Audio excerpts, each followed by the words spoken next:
We are back with the Buffalonian Podcast. I'm Joe Kelly. As always, I'm joined by none other than Dom, Loss, and Dom. We have a Bills victory to speak on today. They grounded the Seattle Seahawks in a big way, came out swinging for the first time really this season. They got a quick start they were looking for. Big point of the season. They were not doing that, so that's a good sign. But, you know, they stuck it right to the NFC Seahawks. What are your thoughts before we dive in here? Yeah, I think it's a situation where, well, first off, it's kind of cool where this is the first time Josh has started in Seattle. First time Sean McDermott has coached in Seattle. I think there's one team that they have not played in their home building as head coach of the Buffalo Bills, Sean McDermott. Oh, look at that! You know, I don't know who it is. No, I'll give you a guess. It was during COVID. Have not played them in their home building. In their home building, only through Highmark. Well, maybe through Highmark. Maybe. I don't know. Who is it? San Fran. Oh, they played San Francisco and Arizona. That's right. During COVID. Yes. And so this is the last team because they already played the Rams in LA because they played them in the startup game in 21. I forgot about that. Oh, 21 or 22, sorry. I forgot about the San Francisco. So, yeah, San Francisco was the last one. And then Josh, I'm blanking. I think Indianapolis is the last place other than the San Francisco he hasn't started because he didn't start. The last time they went to Indianapolis was Josh's rookie season, and they got destroyed. But I think Derek Anderson started that game because I think he had that elbow injury at that time. So I think that's the only place that I could think of. Yeah. No, I'm wrong. Josh has a bunch more because I forgot that I'm in the. Because Josh hasn't played in Carolina because that was the first McDermott year. Yes. And in Atlanta. So okay. three spots. Sorry. I'm thinking of McDermott now that he gets that checked off. But yeah. Interesting. Another thing, another thing to look at here. Random fact of the day. Sorry. No, listen. It's very interesting. I forgot about the whole San Francisco thing, but yeah, it was a good win. And basically it was Highmark Stadium, according to a lot of Bills there. You see the amount of fans that were there. A lot of fans there. A lot of fans there. A lot of noise coming through the TV actually in the Bills' favor. So that was huge. Maybe Geno Smith had to go to the silent cadence after they shot him crying on the sideline. I mean, that could be something, but we're going to have a little unorthodox version of the highlights today because there was so much going on visually all over the field. I just want to take a second and highlight some players because truthfully, everybody ate. You know, last week I did a quick recap. Is everybody eating again? Everybody ate yesterday. So we just have to go through it. 2 days ago, sir. 2 days ago, excuse me. It's Tuesday. And we're audio only, by the way. If you're watching on YouTube, you know, you see our smiling faces looking right at you. Dom's one of his LinkedIn photos. Yeah, for some reason our mouths aren't moving though. Yeah, I don't think AI is that far yet. We can have our fake mouths moving, but you know, what are you gonna do? But getting into the highlights here, Josh Allen goes 24 for 34 for 283 yards with 2 touchdowns through his first interception of the year, unfortunately. What are you gonna do? It had to happen. I'm glad it happened. We don't have to hear about it anymore. Moving on. James Cook, 17 carries for 111 yards. Fantastic game from him. Ray Davis came in not really close, but 6 carries for 29 yards behind him. Cook had 2 touchdowns. Mitch Trubisky needs to get it together. -3 rushing yards. Let's calm down. Let's rework that, shall we? But Khalil Shakir, 107 receiving yards on 9 receptions, average 11.9 yards per target, which is crazy. You think that would be the best on the team, but you know, Keon Coleman, 5 targets for 70 yards, 14 yards on average, and 1 touchdown. And then Dalton Kincaid also got a touchdown, 31 yards, went 4 receptions, and Dawson Knox, 2 receptions for 50 yards, averaged 25 yards per reception because if you do quick math on that, that would only make sense. But Ty Johnson was a little inactive. I think Ray Davis is taking his spot. He recovered the fumble. He did recover the fumble. He did. What a crazy game. Anyway, real quick, defense. I mean, it was strong through and through. Greg Russo starts out that drive in a massive way, batting 2 passes. Taron Johnson's tackling all over. Rasul Douglas, 5 tackles, 1 assist. I mean, let's say Balin Spector did get he got a little exposed. Like, don't get me wrong, but he had an okay day. Trash, so. He is trash, but he had an okay day. And I think Thicky needs some recognition here to cap this one off. Austin Johnson, big boy, number 98, has the only interception for the Bills, I believe. Yes. Only interception for the Bills is a thick pick. Can you believe it? He didn't get very far. He's not like the guy on the Saints who actually had some mobility to him, but he got that interception and got the Bills momentum going back in their favor. So let's go. Kept it in their favor, I should say, because they never lost it. So those are, I guess, it's still Joe's MVPs, but those are the most valuable players. I just listed pretty much every player who did something, but we like to spread the pie here. Everybody, that kind of game. Everybody eats on the MVPs just like everybody eats on the field. So can't get better than that. They put a complimentary football game together, and that's what everyone's been asking for, a fast start and complimentary football. So yeah, I think the only thing to be concerned about. Oh, T-Bass batted 1,000. And Sam Martin got a nice little punt down there, and special teams recovered a fumble. He did. Matt Collins. Yes. I think the only thing to be concerned about coming away from that game is Dorian Williams, that knee injury. Yes. He didn't look right. Kenneth Walker's a tough player to bring down the open field, but there was just a couple of times in the open field he was missing tackles. He got beat, and felt like a healthy Dorian Williams makes a couple of those plays. Mm-hmm. So that is something to look at, because that is pretty concerning. But listen, it's big. The defense continues to hopefully get healthier. Hopefully get Terrell Bernard back in business here. And also it's pretty big that they're going to get Von Miller back from suspension. I think that's going to boost their pass rush. Yeah. I know Javon Solomon had a sack, but big to get Von back, and big to go 3-1. We were very concerned with Von not playing these 4 games, because it was like, okay, well, CJ Stroud, that's a tough matchup. You're going to play Aaron Rodgers, obviously Tennessee, and then Geno's a good quarterback, and you're in Seattle, and those shifty too, very tough games. And right. So for the Bills to really go 3-1 and really not get blown out in any of those games, I mean, they lost that the Houston game by a field goal, 59 yarder, at the buzzer. So they get him back is big. But are you ready? Yeah, I'm ready for the Dom 5. All right. Number 1 on the Dom 5. Silly Keon. This is a football game.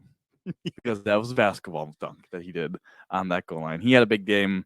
I love Josh's listen, I said that right before the third goal, when the touchdown, the fade. I was like, I think the goal line fade is stupid. I still do. It's just such a low percentage play in my opinion. Tom Brady was like, it's 90%. It's like, bro, it's a 50-50 ball. So depends on who's on the other end of the ball. Obviously, Keon made a big difference. I thought he was gonna get the first one, a little bit, good coverage / not the best Josh throw. Josh obviously gave it back to me. He made a great play in the ball. Still don't love the goal line fade, but I love Josh. Hey, we almost got him. That's a good quarterback in Terry Woolen he was throwing against. Had the trust in Keon Coleman, and we're seeing it with Keon Coleman. We had a friend who was very anti Keon Coleman. We both were defending him that very pro Brian Thomas trade up. Yes, we finally this week was like, you know what? I still like Brian Thomas, but I gotta say Keon Coleman's pretty good. And I was like, listen, he was blocking really well in the run game. Obviously, we still don't know what the offensive pass interference call was, because listen, is he going to be an elite separator? No, but I think what has surprised me, Joe, is his ability with the ball in his hands to break tackles and the yak. Like it's just too physical. Everyone was talking about the 4.6 speed or whatever, and really like him, he had a little screen that he cut upfield for 15 yards. He's made some really nice plays. I mean, he had the big touchdown on 4th down against the Texans on like a 8-yard route, took it 50 yards for a touchdown. Like, right, we're kind of seeing like he's a better playmaker, I think, than I thought with the ball in his hand. So if he's going to be a really good blocker, going to be a really good contested catch guy, and also when he gets the ball in his hands, he can do some damage. Like, I think that's a very good football player for the Bills. Oh, 100%. I mean, you can't really argue that. He's starting to come into his own. He may have arrived. We're going to see if that continues. I am thinking of playing him in our Dynasty League next week in the flex spot if he continues that. So I know that might be a little ballsy, but what are you going to do? Because the broadcast just talked about wet balls for 5 minutes too, if you didn't hear that. But got to wet those balls in a rainy day, Tom Brady. But no, I think truthfully, Keon Coleman has shown out. He's shown what they've gone to him for, right? There's a reason he's on the team, and it's that. Contested catches. Everyone wanted Ladd McConkey, right? He was a big pick for a lot of Bills fans. And yeah, he's doing great things with the Chargers. Don't get me wrong. But at the same time, you already have that in Khalil Shakir. You needed to get someone different, someone bigger, someone who could make those contested catches. You haven't really had that on your roster. You had the size at one point in Kelvin Benjamin, but he had T-Rex arms. He just gave up on every play he was throwing the ball. So you finally have that in Keon Coleman. Your wide receiver room is bigger. Utilize it. And Coleman is doing a great job of that. You alluded to it. Great basketball player. That's a basketball move, that catch in the end zone right there. Going up and snagging it out of the air and bringing it down.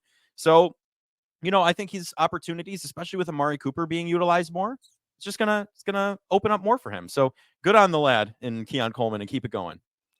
Number 2, Allen becomes more Mahomey. Mm.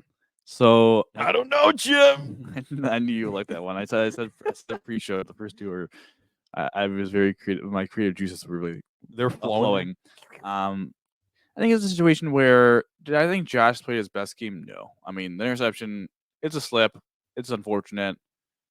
He kind of got lucked out on really 2 other plays. He fumbled, and the Bills, one of them, the Bills recovered, and it was a penalty. A ticky-tack illegal contact on the Steelers.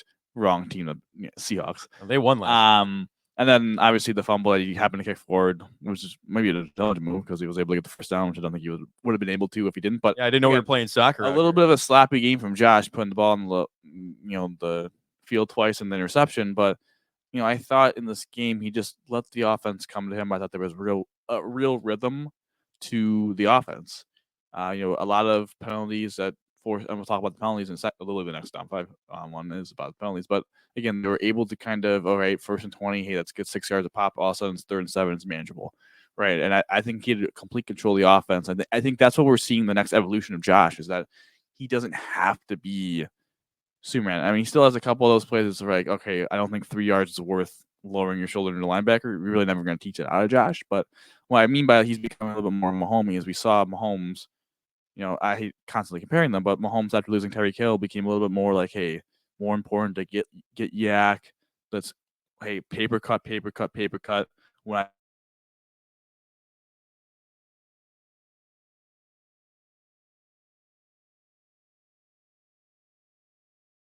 MVP, including me. I think he is the current favorite. I think he's like plus 270 at the moment, so he's the favorite. Listen, I'm just happy we don't have to hear about, Allen hasn't thrown any interceptions yet this season. I'm glad that's out of the window. And they won. Yeah, and they won. You're absolutely right. And it wasn't for 6. So like you said, we were talking last night, that streak stays alive. So yeah, no, Josh Allen we're in the next evolution of Josh Allen. You're absolutely right. And he's really putting it together. He's very smart out there. He's not forcing things. He's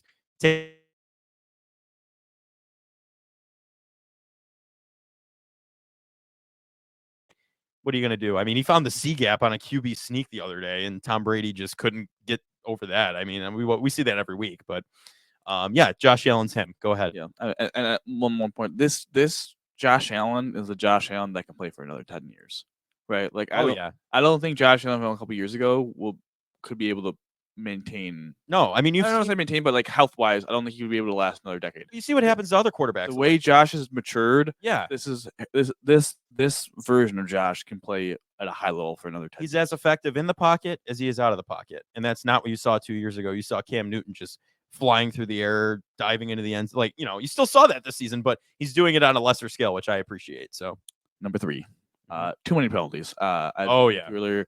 You have 13 penalties for 85 yards. A lot of penalties in this game, but yeah, very frustrating. There was quite a bit of holding penalties. I think there was 2 holding penalties and a false start in the first drive that they still were able to overcome for a touchdown. Yeah, listen, they did a good job, I think, offensively of overcoming those penalties.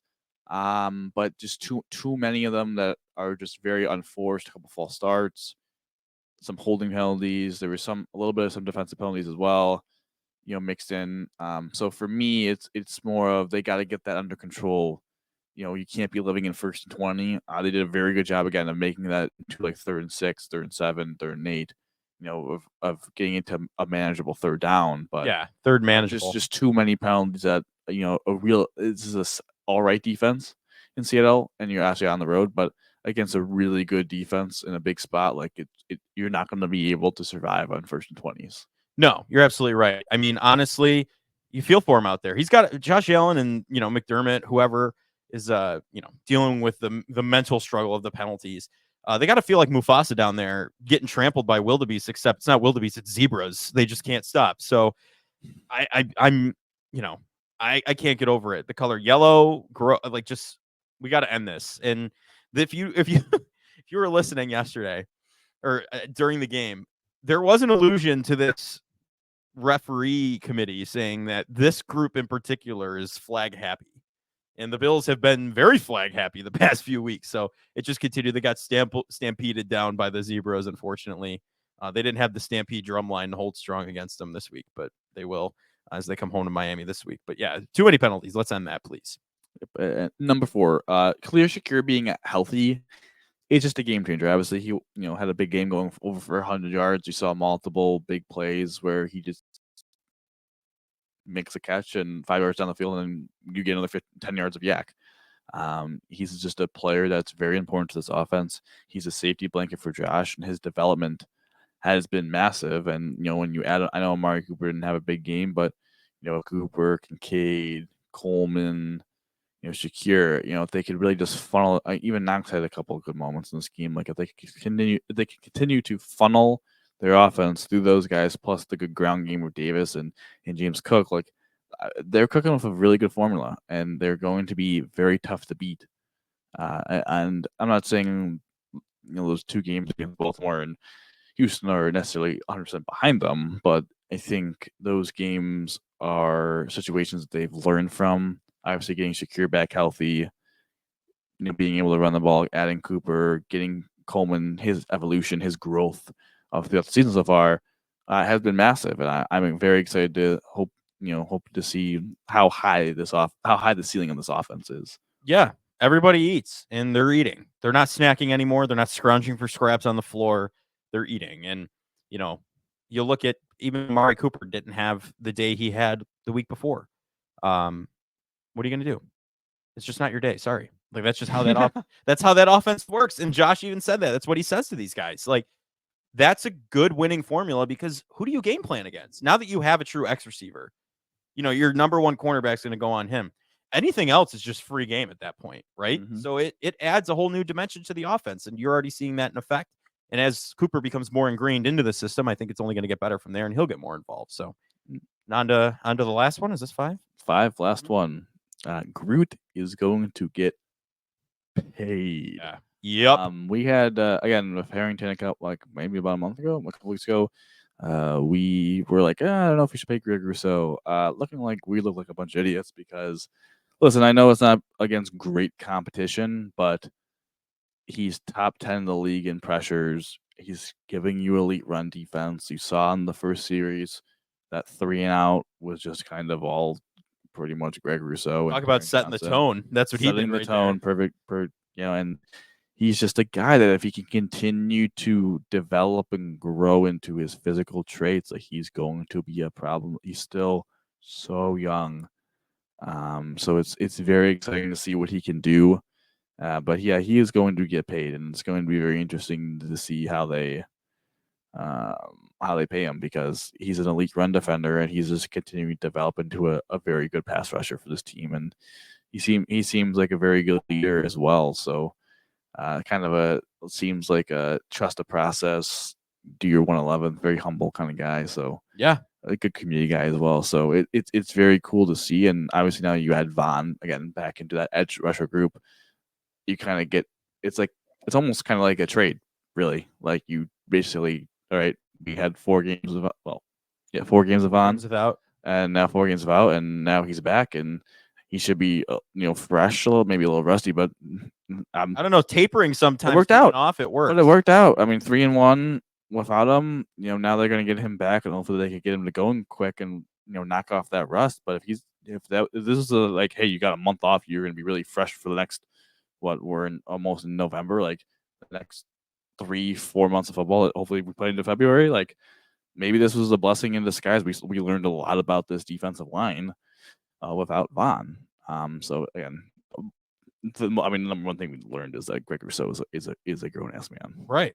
Yeah, you took out the control and you ended up seeing what experimenting and seeing what worked, and a lot did. Solomon comes in and actually performs very well. Dwayne Carter. I mean, I get it. Like he was for Ed Oliver mostly. Oh, he's also. I know we haven't mentioned this. Him being on IR, not a massive shock. No. I think we talked about this on 4 weeks to the bye. 4 weeks to the bye. It's Mhm. really 5. You can get him for 5 weeks. It's unfortunate he's going to miss the Chiefs game, but Yeah, hopefully you I get him think we back. were alluding he probably should go on IR, right? Is that kind of where we were at, or we were just? Yeah, I mean, I just don't think we wanted to lose him for the Chiefs game, but it's a longer term thinking is good. Listen, hopefully they get him back for the Niners. Well, here's the thing: longer term thinking is definitely good because the rest of the division, the AFC least, has a combined 6 wins, and you have 6 wins. So thinking ahead, you're going to the playoffs. Truthfully, right? It's not guaranteed yet. Knocking on wood as I'm saying this, but thinking ahead is definitely Take the care right of the move. games that you get to take care of, and Yes. you should be good. Yes, exactly. And then surprise those teams in the playoffs and have fun. But we'll see. But yeah, the Bills. I mean, the fish come up this week. We'll talk all about it on betting on the Bills on Friday. And Tough week for the Jets. Now they got to play Thursday against a tough Texans team. So yeah, very interesting. Last 2 weeks. I think the last 2 weeks the Bills are 2-0, and Miami and New York are 0-2. Yeah. I mean, it's been a perfect storm for the Bills in terms of their two. I don't know they're the Patriots, but Yeah. they're not going to really compete for the AFC East. But the two teams that in the offseason and throughout the beginning of the season, you thought were going to be a thorn in the Bills' side have really tapered off a little bit, and they still have some tough games left. And obviously, the Bills host both those teams, right? The Bills have already won in their buildings, so really, really massive week for the Bills. And Baltimore losing is big. Big. They had the tiebreaker. If only the Texans could have lost. That could have been big too. That could be big, but again, for the Bills, I think for the Bills, it's just about getting in and getting a home playoff game, and kind of seeing where you go from there. Like it's tough for me to say. At this moment, we're 6-2, like we could get the 1 seed, but it's early. I mean, Pittsburgh's leading the division. It's super early, but dropping games to Baltimore and Houston, it's tough for the tiebreaker because those teams. I mean, I guess we'll see with Baltimore if they actually won the division because, well, I mean, the Steelers are playing good football. Yeah, you get rid of them, and the Texans look like they're going to run away with the AFC South, unless the East. Yeah. But it is nice. Listen, the Bills have played on the road a lot. They've only played 3 home games through the first 8 games. Obviously, I know the season's you play 8 home games, 9 away games. But just in the succession when you do, they've already taken care of a lot of their. But they've already played now 3 home games. So now their remaining 9 games, they have what? 5 home games? Yeah, I think so. The majority of them are home games. But last 9. Am I just like blinking? 9 games? Yeah, 5. I would say 5. I'm not looking at the schedule right now. No, it is 5. But I'm like blinking on why I'm like screwing this up in my head so much. I'm like, they play. Oh yeah, the 4 away games, 5 home games. Yeah, I don't know how I'm blinking at that. I keep forgetting that they haven't played in Indianapolis yet. Yes, we talked about that in the first seconds about because Josh didn't play in Seattle, and that got in my head when he played in Indianapolis. Yeah, no, I got you. But no, I mean listen, we always said like it's difficult their first half of the schedule because it's a lot away from home, and like the second half of the schedule, I think it's harder from the perspective of like the teams that you might be playing. Mm-hmm. But I mean, if you kind of look at it, like the Chiefs are a good team, but you're hosting them, and they look at least beatable. Yeah, they're undefeated, but it's kind of an undefeated where you're like, oh, you could win against that. Sure, mm-hmm. the Niners look kind of vulnerable. Like that's not a juggernaut that we thought. I know they might get Christian McCaffrey back, but that's still off that the game again from the preseason, from week 1. Yes, from the offseason, that game looks easier, right? The Rams game, I think the Rams are.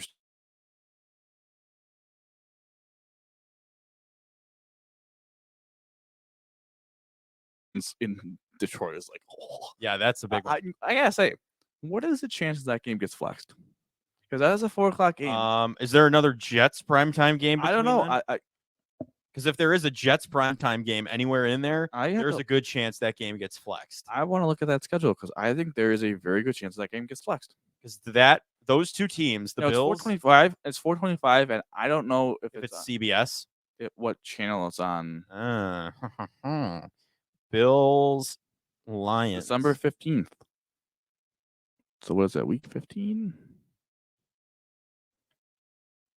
It's going to be it's on Paramount Plus, so I would assume that would be CBS. CBS might not want to give that up No. because that might be an answer. Yep. Bills Lions channel CBS in Detroit, Ford Field, 4:25. Let's see. The 8:20 game is Packers Seahawks. And there's the double Monday header, so I doubt they've moved the double Monday night header. One of them, could they move? I feel like they did that last season, didn't they? Yeah, but Who's the other one? I guess they could do it because the Bills play at 1:00 and Sunday. I don't know. The Packers Seahawks game is the Sunday night game, and I'm just telling you, if the Bills, week 15 they have a bye, they're going to be 14 games in, or if they're both have 10 wins, that game's going to get flexed. Yeah, I'm sorry, like it has to, right? I feel like it has to. Yeah, CBS might have to give that one up, and so don't be greedy. We'll see. I know we're getting distracted a little bit here, but no. But that should be interesting. Yeah, it will be. And like we said, the Dolphins, the fish try and come in, or hopefully they'll get squished this coming Sunday. Nice 1:00 start. We're in the early windows. Back to back 1:00. Back to back. No, this was 4:05. I'm talking about like next week after. Sorry, I'm already on next week. I got you. I'm on Cincinnati. Yes, but no. So tune in Friday for betting on the Bills, and we'll take you through the matchup there, if there even is going to be one. Let's be honest. And yeah, the AFC least. Let's cap it there. But now, I think we have to talk about another team who's maybe frisky. Is that what we're gonna call them? The maybe frisky Buffalo Sabres. I would be a lot more. It's weird. I'd be a lot more excited if we film this pod, record this pod before last night, because they were on a 3-game winning streak. They got to 4-4-1. They got off to that slow start. Listen, they lose 2 in regulation at home to a very good Florida team. It's frustrating. Who they beat earlier in the season. I don't think they played a bad game, which I think hurts more, is that it was 2-2 in the third period. And, for me, for this team so far, it's, first off, the one thing I'll completely admit that I was wrong on is that if Tage Thompson's going to play like this we're 9 games in, so we're a tenth of the way through the season. Yeah. He's not. So 11% of the way through the season. If he's going to play like this level, yeah, we don't need a superstar forward. Like that man is a superstar forward. Yeah. A healthy Tage is a big Tage. He just needs to keep doing that. Stay consistent. That's really it. I think there's really 3 big issues right now with the Sabres. One, goaltending, right? I don't think UPL was particularly strong against Florida. I don't think he was particularly strong against Detroit. And obviously, Levi sucked against Columbus. Yes. No bueno in both categories there. And they've been below average there. And it's not like, it's not like in years past where it's like, okay, they're giving up goals, but they're just they've given up so much quality against, right? They've given up a lot of chances. No, if you look at their expected goals against, they're 13th in the league. So they're actually playing above average. Doing all right. Mm-hmm. So the goaltending has just been, I don't feel like it's right to panic, but it is concerning. Yeah, don't hit the button yet. Power play, concern. Number 2 is power play. I don't need to spend enough time to say that's just a concern. Waste of breath to even mention it. You can't, you just got to get a power play that can. Yeah, it's mind-boggling to me. Through 2 different systems, you still can't have a power play. Well, it's just I don't know. It feels very similar. Is it Seth Appert? Yeah. And then the biggest issue that I am the most concerned about, because the power play is kind of I just kind of feel like that shooting aggression, shooting luck. You'll get, and then again with the goaltending, I feel like they're good. So I feel like they could bounce back. Cousins and Quinn. I am way more concerned about Jack Quinn than Cousins. I still think Cousins is playing bad. They can't. First off, they can't put those 2 guys together. It's a simple fact that the kid line needs to get split. Those 2 guys cannot play together. No. You need to see what Cousins looks like without Quinn, because Quinn is terrible right now. He's skating is one of the worst in the leagues. It doesn't make any sense. He was always above it. I don't know if the injuries have caught up to him, but the situation that those 2 guys are costing the team the most. Those are the 2 players that are costing the team the most. Cousins, I think, has been bad, but he's been better than Quinn, which isn't saying a lot. But Quinn has just been abysmal, so bad, and it's so bizarre because it's never happened with him. But for me, it's when Zach Benson gets back from injury, take a seat in the press box, my boy, because they have to. I think they have to see what Cousins looks like without Quinn before they bench Cousins. But Quinn needs to be benched. Cousins from the Worlds needs to come out. I don't know what the hell happened to him. He can only play good in that uniform. What? It's a little annoying to say this, but it's he plays like he's 5'10", not 6'3", and I hate being that's kind of like a boomerish take, but it's just true. He just loses the puck so easily. I don't think he's being very decisive. with his decision making. But I think it's also again, this is not me. How do I put this? This is not me saying Cousins is without fault because Cousins has been terrible. Mm-hmm. But again, my whole point of Quinn is that he's such a black hole that like it's hard to say how truly bad is Cousins when his line mate is just worse. And they're not getting anything. They can't put him down to the AHL. It's a situation where he's just gotta sit in the press box for a couple of weeks. Like they got, NAK back, sorry, Abu Kabel back. Mm-hmm. Like when Zach Benson comes back off IR, like I think Quinn has to take a seat, put Benson with Cousins. Kind of see, like I think it's really frustrating. This is a player that we thought was going to do, if he had a healthy season, he was going to play well, and he really hasn't, which is really sad. Other, some positives, again, Tage, fantastic. That line with JJ and Tuck have been great. Working really well. I gotta say, the most underrated Sabre, I think by a good bit, really two, Connor Clifton and Jason Zucker. As much as, I still think Connor Clifton is a little overpaid, like, as long as Samuelson is not actively passing breakout passes to either the feet of his players, his teammates, or the sticks of the tape to tape passes to the opponent. Yeah. Like, that's like fine, but they're playing good bottom pair minutes, right? Where then it's a situation where it's like, all right, if we have a solid third pair, that means we have any time of the ice, we have a solid third pair, Owen Powers on the ice, or Rasmus Dahlin on the ice. And that's a winning formula, right? I don't think Bowen Byram's been great, and Noki Hari was not great either. So, I still think they should upgrade those two positions. But if they're going to continue to get solid bottom pair minutes from those, Samuelson and Clifton, it really helps their team. And then Valley Zucker, listen, the 1 year $5 million, I kind of always felt like, oh, they were just paying him because of the salary cap. But, he's played really well. I'm not saying he's worth $5 million, but no, he's putting it together. He's played a lot, but I thought he was kind of washed, and I thought he was going to be like a 30-point guy. Like, he's played very solid. Obviously, I think he had a goal last night. So he's played really well. I think he's been kind of a big addition because with Quinn sucking so much, yeah, he's filling the void so much. Bit. You need him. You actually have needed him a lot more. And listen, if Quinn cannot get back to being just a solid NHL player, or even Cousins, they are in big trouble. Like, that is not a fixable issue. I want that to be completely known. Like, I think the goaltending will sort stuff out, power play, whatever. I guess it's not internally fixable. They would have to go get a forward at that point. Like, they have $10 million in cap space. You have all these prospects. You have your first round pick next year. Like, you can't afford to miss the playoffs with $7 million in cap space. Like, I think this team deserves that. And if those two guys aren't going to play well, you need to find a player, not an organization. It's not going to happen now, but in January, when a team is probably like, we're going to not make it, we're going to do a mini rebuild or a mini teardown. Figure something out. Whatever UFA it is, you got to figure something, again, as you just said, figure something out. Yeah. Because I like that. They could add one more forward. Who can actually play? Like, it's frustrating. Like, if Quinn Cousins are playing like what we think they're capable of, like, this team would be rolling. Like, I know they just won 3 in a row, but really rolling. And no, they would have won last night. They'd be putting more than just 3 games together. Yes. So, I don't know. I think that's something to look at. They're frisky though. The frisk meter has increased. Yes. Potentially frisky. That's where it's at right now. What? They don't play for. They play on Friday until we have another pod talking about them. They play Friday the 1st against the Islanders at home, 7 p.m. Then they're in Detroit on November 2nd, Saturday, the next day at 7, back to back. And then Tuesday, the night we record, they play 7 p.m. 2 more games back to back. So yeah, it's interesting. UPL started a lot of recent games in a row. I can't remember what last played against. UPL started the last 4 games. Mm-hmm. What does that say? I don't know. Can he do that?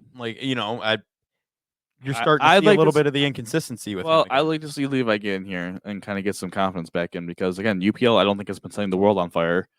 So I don't think he's on a mega hot streak. This new lost, and now it's like, all right, put the backup in for a game. Give him a break. We'll split. Put Levi in for the Islanders, put UPL in for Detroit, and then we'll see where we are. Who do they play on Tuesday? I'm sorry.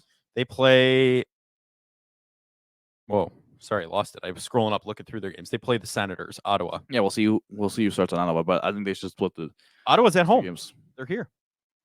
Yeah, big. Again, Islanders, Detroit, Senators. Like those are teams that are going to be around you throughout the entire season, trying to battle for that. Those roster spots, those playoff spots. Right, and you've already beat the Red Wings, so Let's get a win. Let's do it again. Let's get a couple wins here. Yes, beating the Red Wings. Oh, that was preseason. Never mind. Just once in the regular season, but yes, string together some wins. But anything else you want to toss in here before we wrap up?